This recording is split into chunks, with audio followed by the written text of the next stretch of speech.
Assalamualaikum warahmatullahi wabarakatuh. Kembali lagi ke Praktikum Survei Teristis 3, kali ini bersama saya, Abdul Hafiz. Pada minggu kali ini kita akan melakukan desain titik poligon, terus memasang titik di lapangan, terus melakukan pengukuran KKH, dan kemudian pengolahan KKH. Untuk pendesainan titik poligon, kita akan menggunakan aplikasi Google Earth. Oke, jadi ini ditampilkan citra dari Google Earth-nya, yaitu citra dari Fakultas Teknik. Untuk kali ini kita akan menggunakan area KPFT sebagai area yang akan dipetakan. Oke, ini area yang akan dipetakan. Kemudian dalam membentuk titik poligon, pilih aja dulu satu titik yang bisa kelihatan seluruh daerah. Contohnya di BM1. Kemudian selanjutnya pilih titik kedua, bisa di sini, dan usahakan dari titik 1 ke titik 2 itu kelihatan.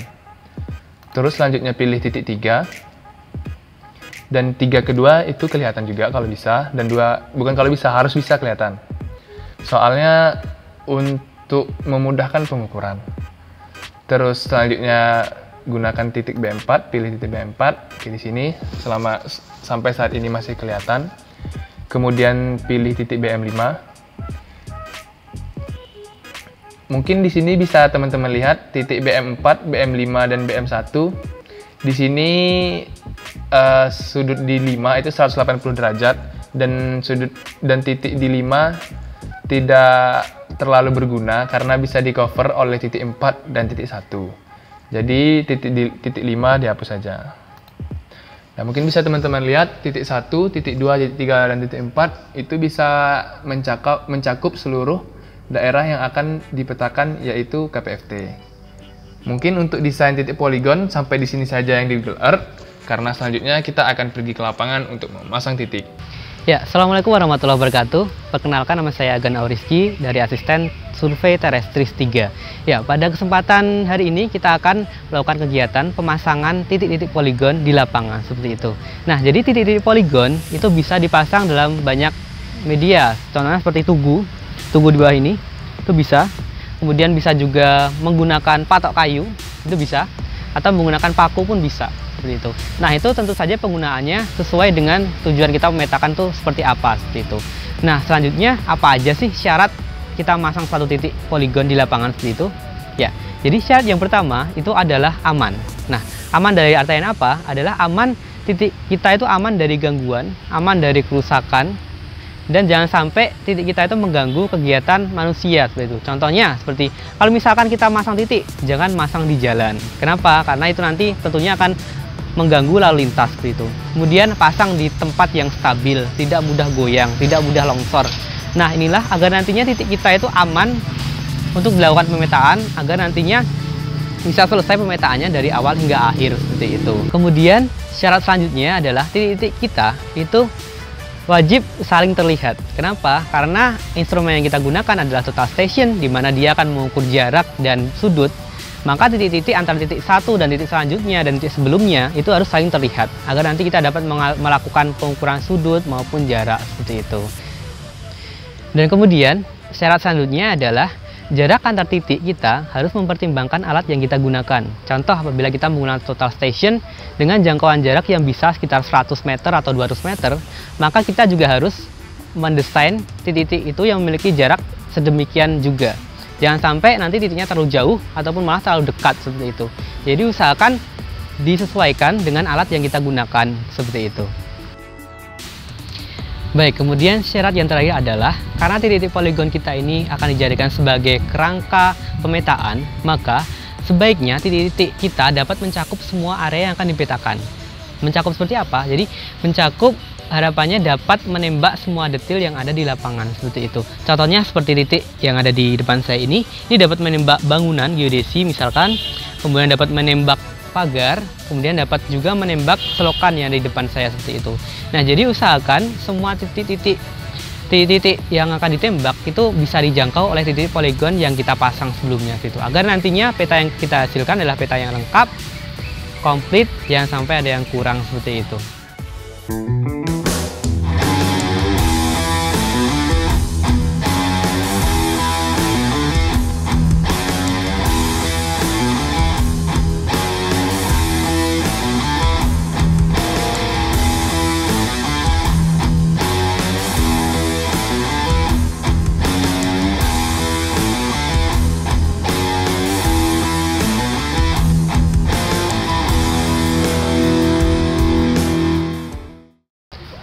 Oke, selanjutnya kita kembali ke praktikum untuk bagaimana cara mengukur kerangka kontrol horizontal.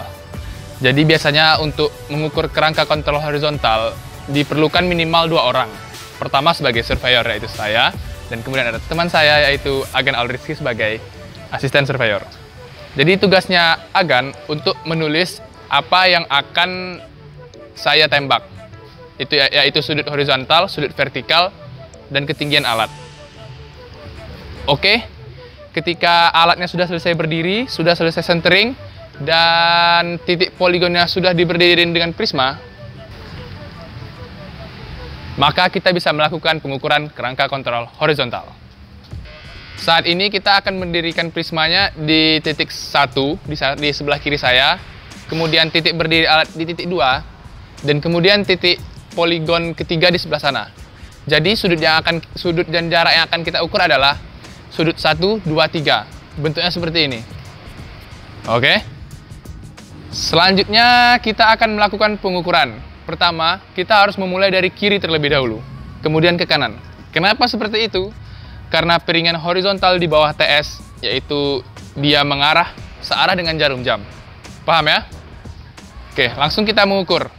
Cara mengukurnya, kalau misalnya titik prisma yang nggak kelihatan atau terhalang daun-daun yang rimbun, gunakan visir yang ada di atas. Jadi visirnya ada di atas dan di bawah. Jadi kalau teman-teman yang kurang tinggi bisa ngeliat visir yang di bawah.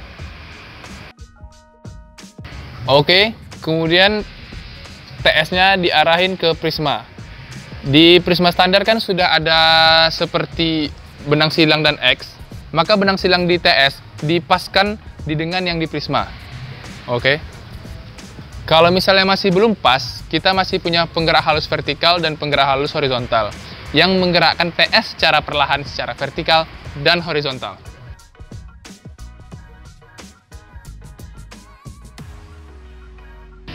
Oke, kalau semisal di target masih belum kelihatan jelas atau blur, kita bisa melakukan pengaturan fokus di sebagian yang fokus di depan. Soalnya penggeraknya ada yang di depan dan di belakang. Yang di depan ini, kalau misalnya diputar-putar, maka objeknya tuh akan jelas buram. Jadi atur aja sampai jelas. Terus, untuk yang diputar-putar di bagian belakang, itu untuk memperjelas benang silang. Kalau misalnya diputar-diputar juga, bisa ada yang buram, ada yang jelas. Jadi atur aja sampai supaya jelas. Oke? Untuk pengukuran kerangka kontrol horizontal, bisa untuk melakukan null set di bagian sana. Apa maksudnya null set? Yaitu memberikan referensi titik 0 di prisma yang di sana, di titik 1. Kalaupun misalnya teman-teman nggak mau null set pun nggak apa-apa. Tapi kalau di null set, alangkah lebih mudah.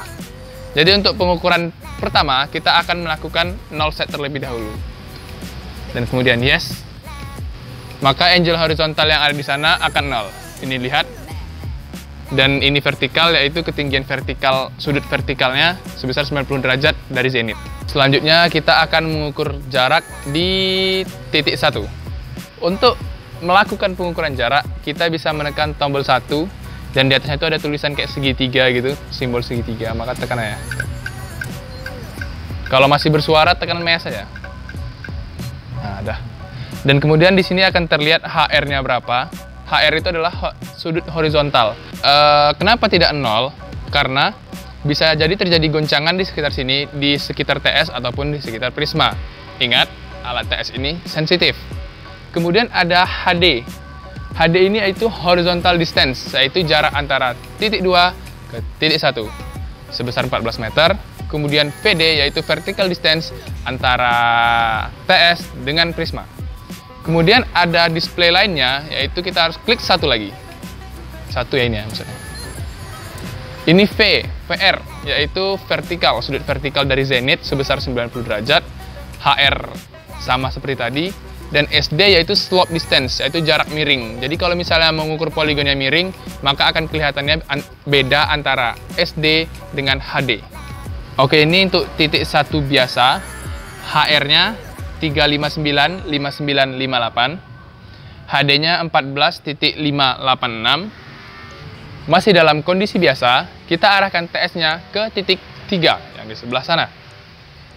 buka dulu pengunci horizontalnya, kemudian kita geser. Sama seperti langkah tadi, kita mengarahkan ke arah sana.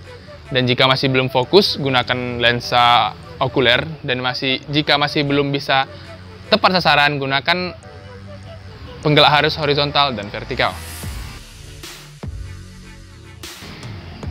Oke, jika TS-nya sudah mengarah ke titik 3, langsung aja tekan MES. Maka kita akan mendapat nilai HD-nya sebesar 21074. Dan untuk sudut horizontalnya sekitar 59 derajat. Dan nilai-nilai ini akan kita berikan kepada asisten surveyor.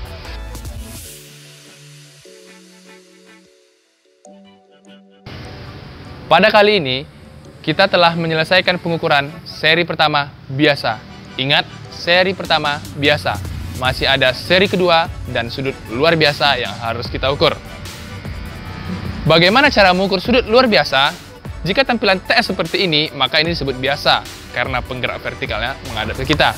Dan bagaimana cara membuatnya luar biasa? Kita putar saja.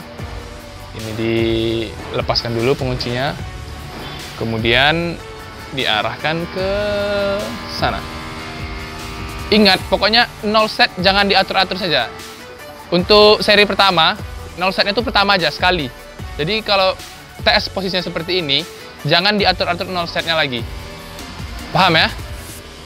Untuk melakukan pengukuran di sana, sama seperti tadi, kita mengarahkan pengukurannya sama seperti tadi, dan kita mengarahkan TS ke titik 3. Jadi pengukurannya itu 1, 3, 3, 1. Paham ya? Dan kemudian kita lakukan MEAS. Karena tampilan layarnya di sini, ya kita harus mutar-mutar ya kan.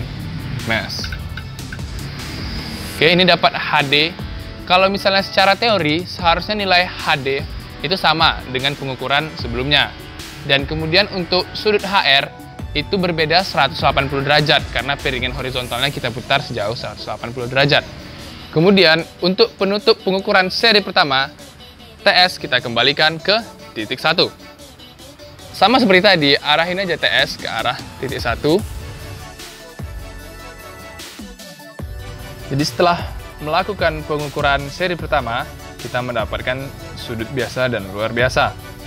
Jadi untuk mendapatkan nilai sudut dari biasa dan luar biasa, dikurangin saja. Dari titik 3 ke 1, titik 3 ke 1. Sehingga mendapat sudut 59 derajat 47 menit 46 detik. Dan sudut luar biasa 59 derajat 47 menit 49 detik. Bedanya hanya 3 detik, dan itu bisa dibilang pengukuran yang bagus. Jadi, untuk selanjutnya kita harus mengukur seri kedua, dan diisi di sini. Kenapa kita harus melakukan pengukuran seri kedua? Yaitu untuk sebagai kontrol ukuran dan pengukuran lebih.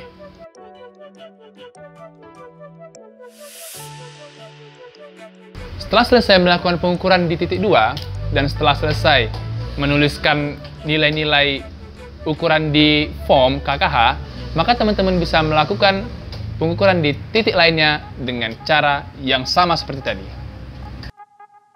Ya, selanjutnya adalah tahap terakhir dalam pengukuran KKH, yaitu pengolahan data KKH. Di sini saya menggunakan Excel, dan di sini sudah tersedia tabel baudit. Mungkin teman-teman juga udah tahu apa itu isi tabel baudit. Mungkin aku akan mereview aja. Dalam pembuatan baudit atau pengolahan data KKH yang harus diperlukan yaitu adalah hasil ukuran sudut, kemudian jarak, kemudian azimut, dan koordinat awal. Di sini saya menggunakan koordinat lokal, yaitu titik pertama, titik 1, yaitu 1000, 1000, dan Z-nya 100. Nah, di sini pertama kali kita harus memasukkan seluruh sudut hasil pengukuran dalam bentuk DMS. Kemudian kita ubah menjadi decimal degree, lalu kita melihat jumlah dari sudut. Nah, jika sudutnya sudah seperti ini, dimana untuk mengetahui benar atau salah sudutnya, yaitu kita terus mencari penutup sudutnya, yaitu dengan menghitung 180 dikali n-2. N adalah jumlah titiknya, di sini adalah 6, berarti kan 180 dikali 6 kurangi 2 kali 4, yaitu 720. Jika angkanya sudah mendekati, berarti kemungkinan sudut pengukuran sudah benar. Kemudian selanjutnya kita mencari koreksi sudut seperti ini dari nilai sudut yang ada di sini. Selanjutnya kita memasukkan azimut pertama pada titik pertama. Nanti bisa dicari dengan perhitungan arkes tangan atau kita mencari dengan kompas. Lalu yang terpenting yaitu kita menginput jarak, kita input seluruh jarak pengukuran. Dan jika sudah didapatkan azimut, sudut dan jarak, kita bisa mencari koreksi dari masing-masing sudut. Koreksi dari dx dan dy dari rumus berikut. Selanjutnya langkah terakhir yaitu adalah untuk mendefinisikan koordinat masing-masing dari titik poligon. Rumusnya adalah seperti berikut. Nah, lalu apa saja sih kriteria yang harus dipenuhi dalam pengolahan data kerangka kontrol horizontal ini? Yaitu adalah Fs dan Fl. Nah, secara dari Fs penutup sudutnya adalah 2K kali akar N. K adalah ketelitian alat, N adalah jumlah titik. Nah, jika kalian mendapatkan hasil pengukuran di bawah toleransi, berarti sudut kalian sudah benar. Kemudian FL-nya biasanya kita gunakan 10.000 atau 15.000 atau sesuai dengan ketentuan yang berlaku. Jika Fs dan Fl sudah memenuhi dan jika koordinat yang kita olah tadi sudah kembali seperti ini, kembali ke koordinat semula, berarti hasil ukuran sudah benar dan koordinat bisa digunakan untuk pengukuran detail. Oke teman-teman, hari ini kita sudah mempelajari tentang yang pertama yaitu pembuatan desain dari kerangka kontrol horizontal. Yang kedua adalah pemasangan titik poligon. Yang ketiga adalah pengukuran kerangka kontrol horizontal. Lalu yang keempat adalah pengolahan hasil dari pengukuran kerangka kontrol horizontal. Nah, mungkin itu saja materi untuk pertemuan kali ini. Kita kembali lagi di pertemuan selanjutnya. Sekian, wassalamualaikum warahmatullahi wabarakatuh.